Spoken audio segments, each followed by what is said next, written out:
Here are some things your parents may have warned you about when you were a kid. Brush your teeth after every meal so they don't rot and fall out.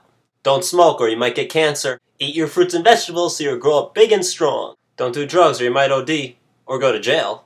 Pray to God or he'll spank you in the afterlife. Don't stick metal objects in the outlet or you could get electrocuted. Don't play with fire or you could get burned. One of these shapes is not like the others.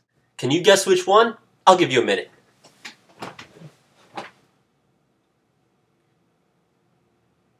Oh. If you guessed prayer, you're right. All the other examples can be tested and verified, but nobody's ever come back from the dead to tell us how it was. Of course, Christians might argue differently, but their example is debatable. There's no evidence for the resurrection of Jesus outside the Gospels, which are, by the way, contradictory and written decades after the alleged death of this man.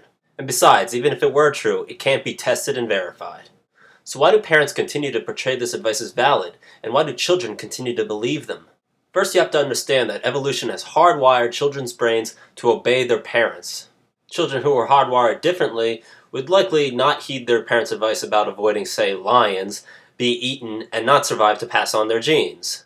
Richard Dawkins explains that there's no filtering system inside a children's mind, and so advice, whether good or bad, would all be labeled under the same category as advice by a parental figure. So that takes care of the problem of why children obey their parents. But why do parents continue to pass on this dubious advice? Well, parents want to protect their children from any and all harm. But since there's no method to test and verify the advice, pray to God or he'll spank you in the afterlife. There's no way for even the parent to know if it's good or bad advice. And since the default position for most parents is to assume the worst, you can never be too careful. Giving religious advice continues.